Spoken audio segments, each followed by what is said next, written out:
In 1941, a restless young man named Thomas Merton entered the Abbey of Gethsemane. It's a Trappist monastery in Kentucky.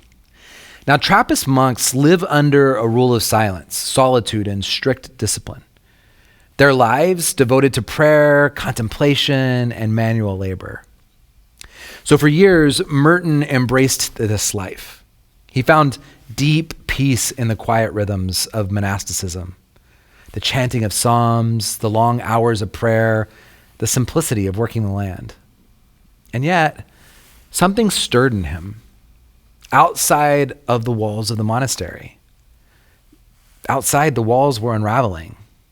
Wars, racial injustice, nuclear threats, people crying out for peace and dignity. And here he was, safe, secluded, praying. Was that enough? Well, one day, standing on a busy street in the corner of downtown Louisville, he had a revelation. He says, I was suddenly overwhelmed with the realization that I loved all of these people, that they were mine and that I was theirs, that we could not be alien to one another, even though we're total strangers. For Merton, grace was no longer something that he could keep behind the monastery walls.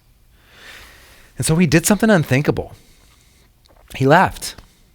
Not forever, not to abandon his vows, but instead to engage the world within his vows. He started writing and speaking and challenging injustice.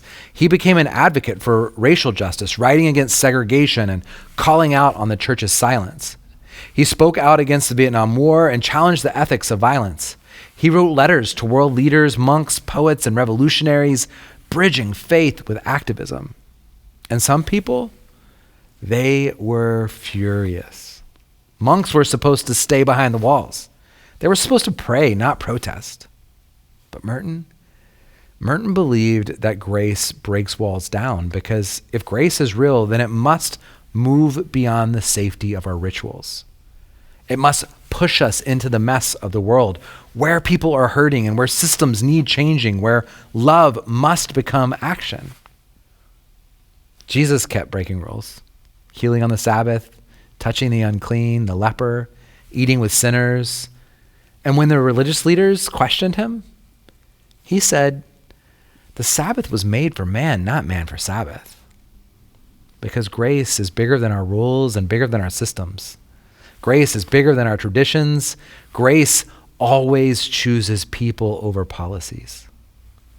So Merton left his monastery because grace pulled him beyond the walls. Jesus healed on the Sabbath because grace is bigger than legalism. So today, where have you let rules, traditions, expectations keep you from loving people well? And where is grace asking you and me to choose people over policies? Then do something about it. Because grace doesn't just transform hearts. It transforms the way we live.